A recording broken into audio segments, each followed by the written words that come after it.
Dearest Dada, today's sacred Nuri Granth Vachan was Halando Tosa Hik Khazano Ishq Ajiban Vaste.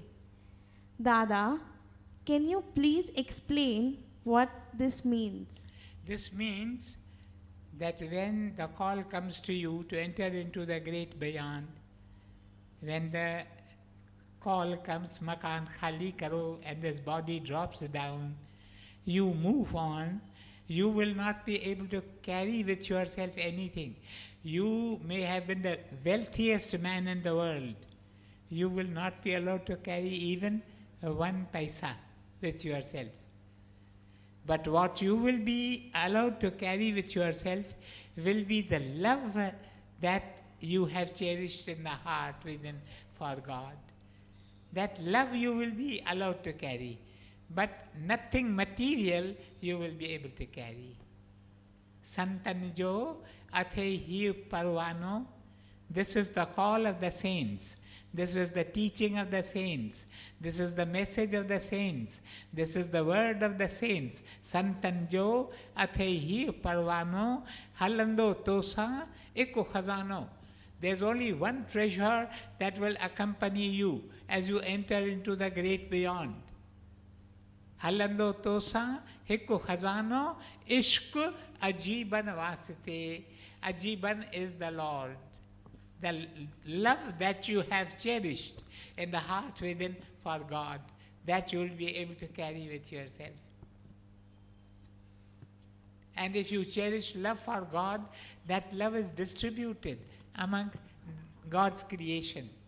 You love then every creature. You love everything that has been created by God. You love nature. Then you have reverence for Mother Earth. There was a time when they used to worship Mother Earth. There was a time when they used to worship trees. We read in the days of Gautama Buddha that there was the daughter of a chieftain, her name was Sujata. She got married and she came and worshipped a tree. And she said, "Oh God of the tree, if ever I get a son, if I give birth to a son, I shall bring milk pudding in a golden cup and offer it to you." And she actually gets a son and she brings that pudding. And Buddha, Gautama, he eats that pudding and then he becomes a Buddha. Gautama became Buddha only after he ate that pudding.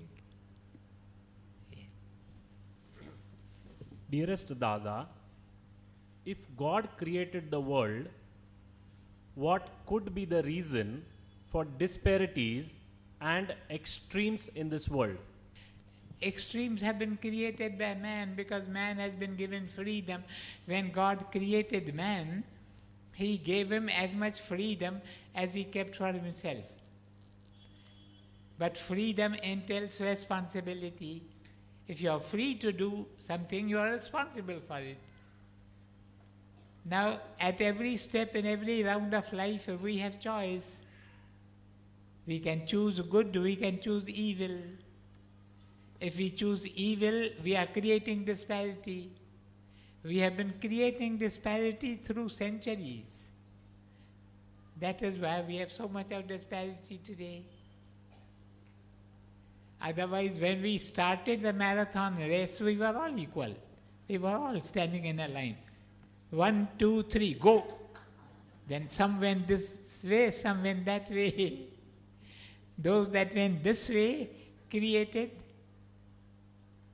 good conditions. Those that went the other way, they created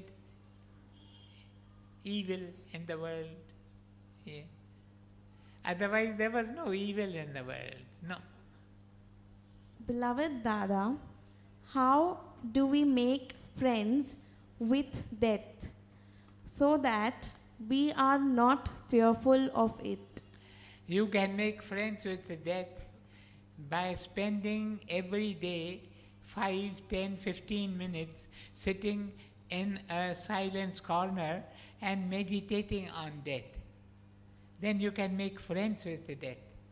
Once you know what death is, once you understand that death belongs only to this skin and bone and blood, it does not belong to you. Death cannot touch you. Once you realize this, you will not be afraid of death at all.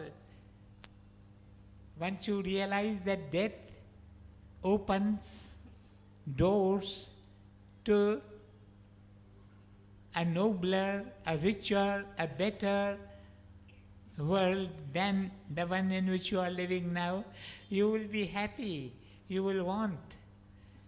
That is why the holy ones of God, they have welcomed the death.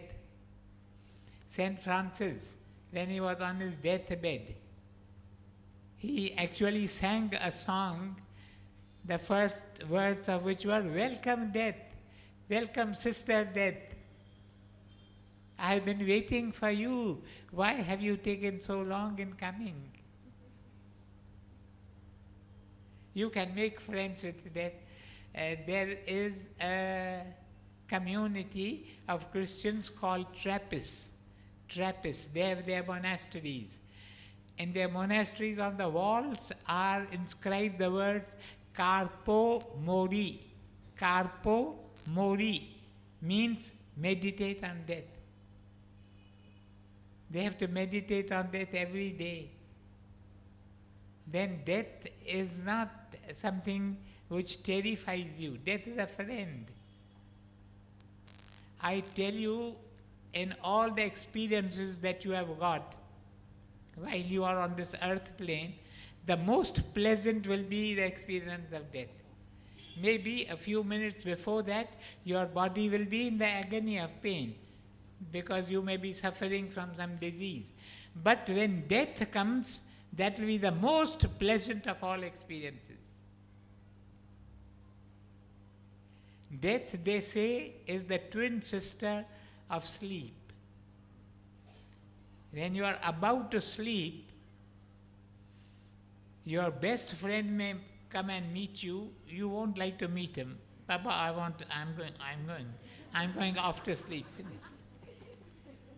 Sleep is such a pleasant experience that you don't want to be disturbed. Yeah. Dearest Dada, what is the highest stage of faith and surrender, and how to reach there? In faith and surrender, there is a high stage, but there are always higher stages. There is no limit. There is no limit to faith and surrender. It can keep on growing ad infinitum, as they say. How to reach that stage? You must make your mind your friend. If your mind becomes your friend, then you grow in faith and surrender. But if your mind keeps on doubting all the way through, then your faith or surrender is interrupted. Yes. You must make your mind a friend. Mind, come, we shall be friends. What do you want? I'll give you, but you be my friend. Then walk together. Therefore in Sindhi they say, man tare, man bode. The same mind can drown you. The same mind can take you across. Yes. Dearest Dada, how can we reach the level where we can learn from silence more than words? By the practice of silence, there is no other way. It is only through the practice of silence that you will be able to reach the level at which no words are necessary. Silence teaches. Silence speaks. That is the voice of silence.